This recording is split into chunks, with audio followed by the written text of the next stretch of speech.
Assistant Hannah Reese. Thanks to each of you for your passionate dedication to fostering excellence in undergraduate anthropological research and education. Applause for the Lemelson Scholars.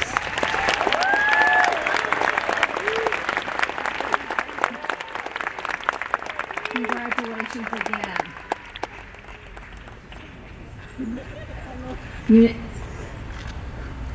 In the many years that I've been at UCLA, most recently as Anthropology Department Chair, I've been honored to work with many remarkable colleagues, phenomenal students, and distinguished alumni.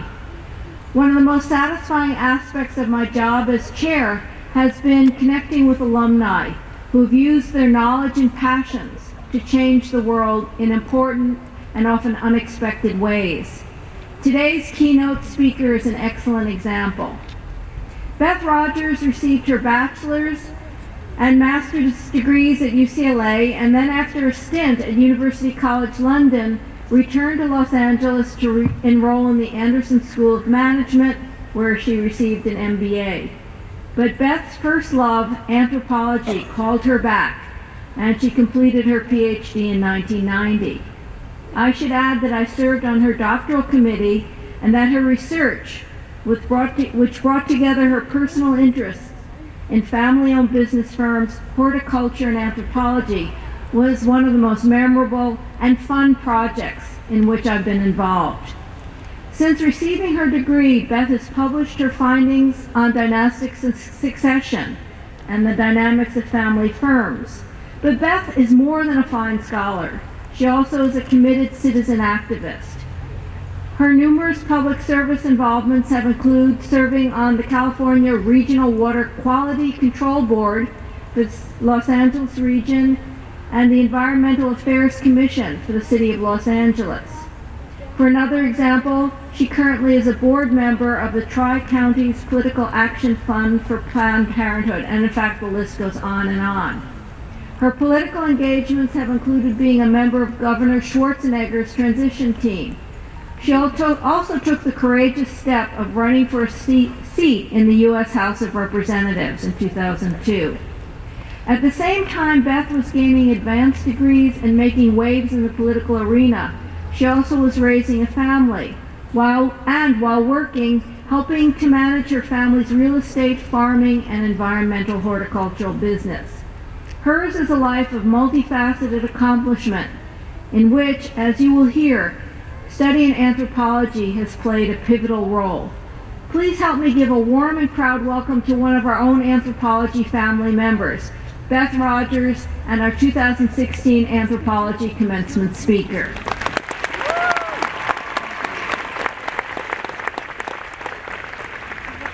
Thank you, Nancy, and faculty.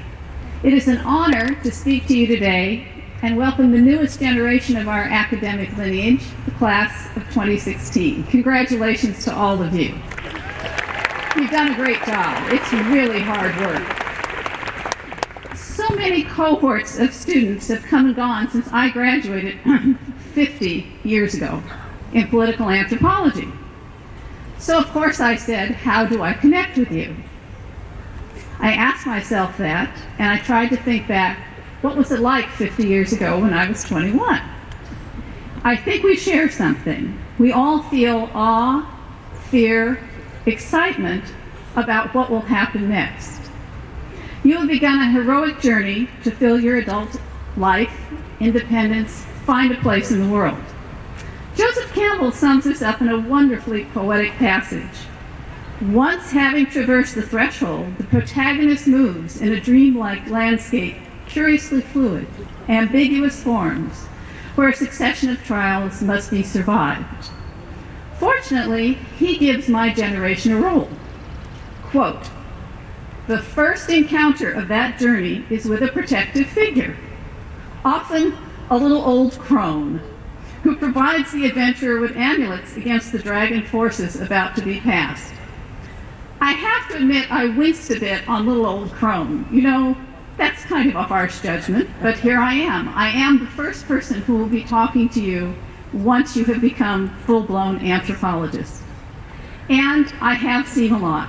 Throughout my career, I returned again and again, and I truly mean this, my greatest survival strategy was using anthropology. I can't know what your career or life choices are going to be, but I can give you an idea of how to use anthropology. I want to share 3 gifts that I was given. The first is compassion, the second is politics, and the third is wonder. First, compassion. Anthropology set the gold standard for compassion. It's all about being able to step into someone else's shoes. If you have a partner, if you're on a team, don't ask what you want first. Try and figure out what do they want first. Possibly, most importantly, if you have an adversary, make sure you know what they want, because it's in finding either a common ground or strategizing what you're going to do next that you'll be able to find your own journey. My earliest and deepest experience of compassion was at UCLA in the field school in the late 60s when I was on the border of Tecate interviewing people who were coming illegally over the border. I was in a garage. A family of 4 was renting for $10 a month. The wife was 8 months pregnant with 2 small children. And she said to me, "We just walked 1,000 miles from Guadalajara because if we didn't, we were going to starve to death. We have to get over the border." And for 1 minute, I was a mother with starving children. That is compassion, standing in somebody else's shoes. Ooh, sorry. The second gift is politics.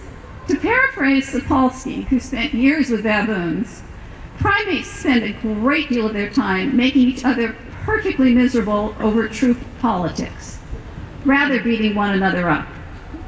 The frenzied prestige competition of the wolves of Wall Street, which destroyed much of the world economy, or Kwajalein potlatch, are all the same thing. As Professor Troop said, you know, polities are everywhere. All of us live in baboon troops. I would argue that the ability to spot and deal with the micropolitics of team play and promotion will affect your life and career much more than your technical skills. You'll acquire those skills, but how you get along in the troop you're in every day, and we're in them every day, it's what's going to happen next. I had a fieldwork foray in politics. And you know, you're not supposed to talk about sex, religion, or politics, but what's so fun about talking to anthropologists, you get to talk about all 3 of them all the time. Sorry, not too much sex in this one, but a lot of religion and politics. My fieldwork foray into politics was with a group of businesswomen who stepped up to the plate in 1994, and you'll love this one, to attempt to prevent the takeover of the Californian Republican Party by the religious right and a feckless donor community. How's that working for us? By 2006, we were routed, defeated, and retired from the fray and re-registered independent or Democrat. I want to share with you a mini ethnography of what happened to us, and there's 2 reasons for it. One is, when you fail, my advice is do fieldwork, because you probably haven't failed. What has probably happened is you are in a failing institution and you need to understand how it's lost its way. And you may just be the collateral damage. Secondly, you may just not fit in that institution. You may need to be somewhere else. Don't internalize it per se that you did something wrong. Review your own performance, that's important. But look outward, which is what anthropology trains you to do. The second reason I want to share it is because of the incredible political mess in our country right now. It started here in California, and as an anthropologist, I know what happened. You will know what happened. Journalists don't know what happened, and for sure the politicians don't know what happened. To quote Sherlock Holmes, once you eliminate the impossible, whatever remains, no matter how improbable, must be the truth. So first, let me set the stage of what is happening to American politics in an anthropologist's position of observation. Okay, it's going to take a little moment here because there are a few numbers. And this is California. In 1994, there were relatively equal numbers of partisan elected Republicans and Democrats in California, of which there are 186. 50-50 in 94. When 2014 rolled around, we have a staggering difference in those numbers. Only pecking order primate politics explains why the California Republicans did not start running women and men of color, which is the key to this. Early 90s to compete with the Democrats who made that strategic decision. They stayed in the past. Until they were both all white male fraternities. But in the 90s, the Democrats made a strategic decision they were going to adapt to our modern world. In California, both parties have close to 40 white men at the moment out of 186 seats. However, after 2 decades in 2014, the Republicans' abysmal response to social change has resulted in only 17 women and men of color, while the Democrats have 82. That is nearly 5-1. A staggering gulf and incredibly stupid. If you think that I overstate this, remember that the Republicans did not make the November ballot, and we have 2 women of color running for the California Senate. What on earth were they doing and why? For those of us who were working on this problem for the 10 years, what we couldn't understand is why they didn't want to win. That's the mystery in it. They didn't want to win because of the primate pecking order politics. So I decided we had to do some field work. We had failed utterly to influence their course.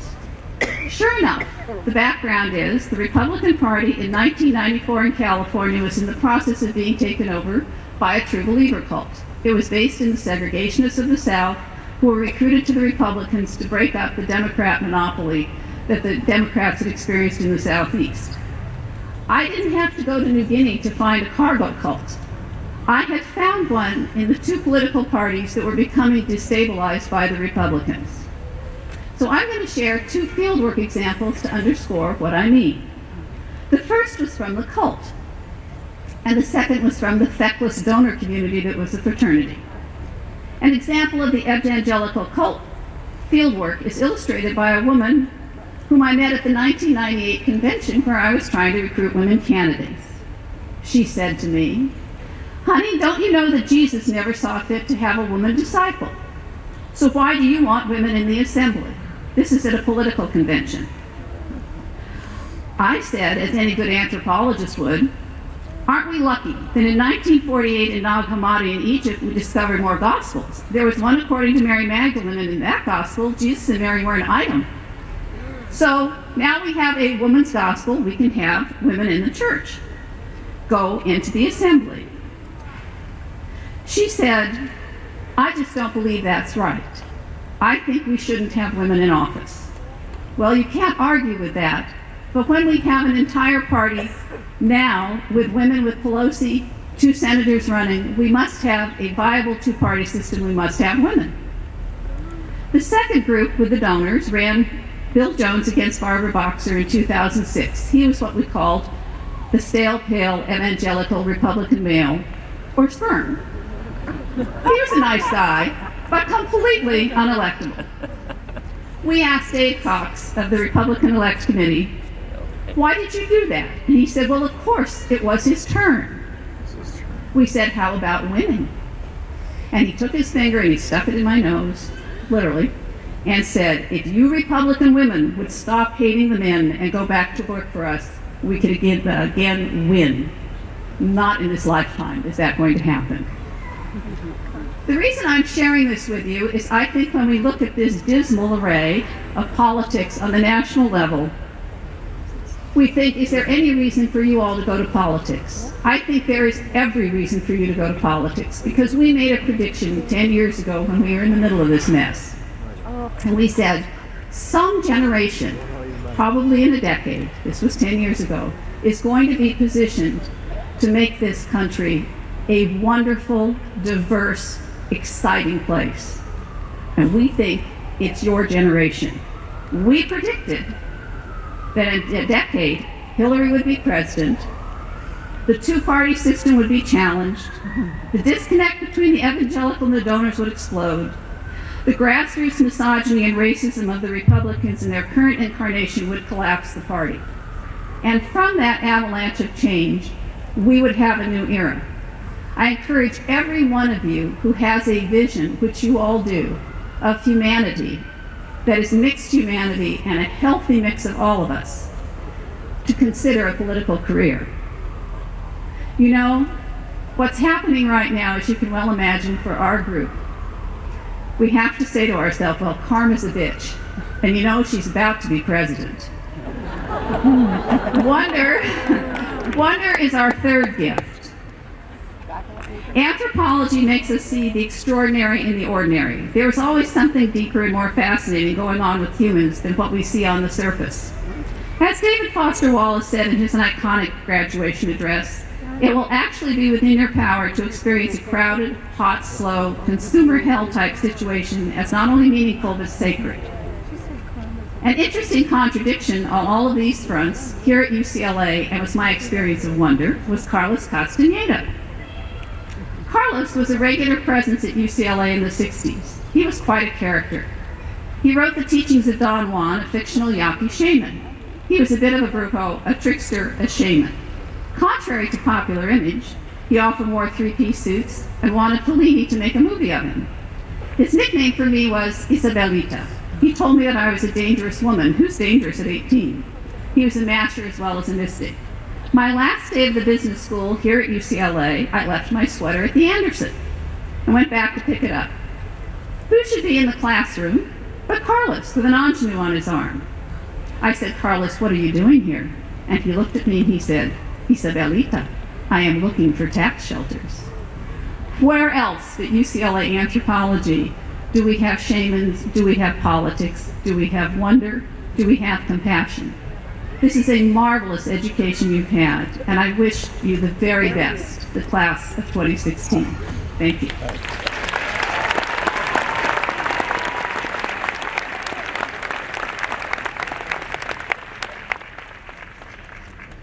Thank you, Beth. I told you Beth was fun, was a fun student. It now gives me great pleasure to introduce our student commencement speaker, Brandon Arroyo. Brandon came to UCLA in the fall of 2014 as a transfer student from Orange Coast College. He is graduating as an anthropology Bachelor of Science student. You know, we have both BA and BS degrees in this department. During his time at UCLA, Brandon worked with archaeologist Richard Lejour by helping with data collection to calculate population growth in Central and South America. After graduating, he plans on working in San Diego for a law firm and then applying to law schools on the East Coast. Let's welcome Brandon.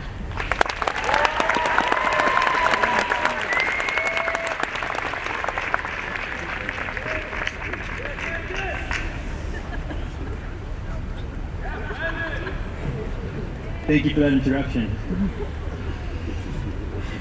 Before I begin, I'd like to thank the Anthropology Department for making this graduation ceremony possible for all of us today. I thank the parents, families, and friends for coming out and celebrating this joyous occasion, and for supporting us in our years here at UCLA. We would not be here without you.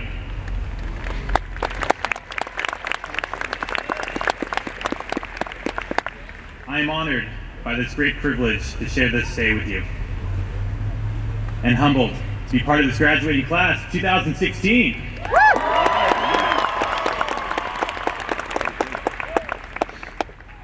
When I was preparing this speech, I thought back on my time here at UCLA, and I found myself reflecting on how it all began.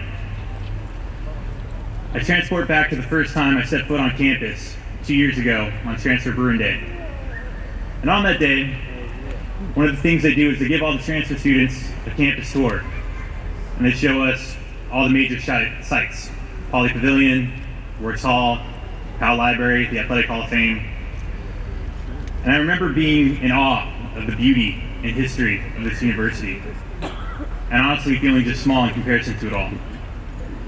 And I kept that feeling with me throughout most of that day, right up until we approach the end of the tour.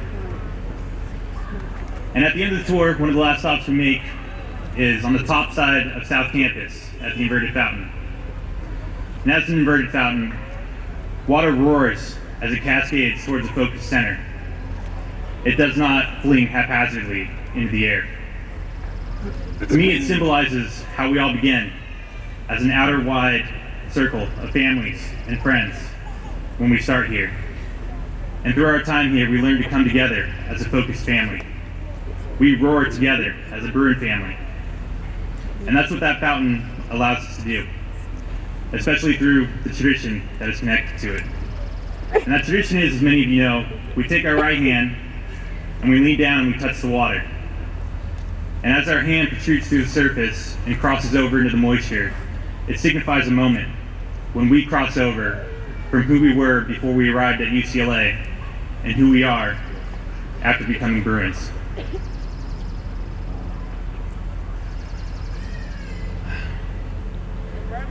Yeah, sorry. A little emotional about it all. God.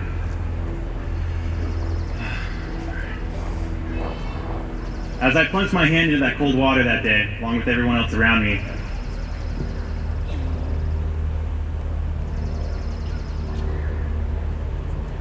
I remember having an overwhelming feeling.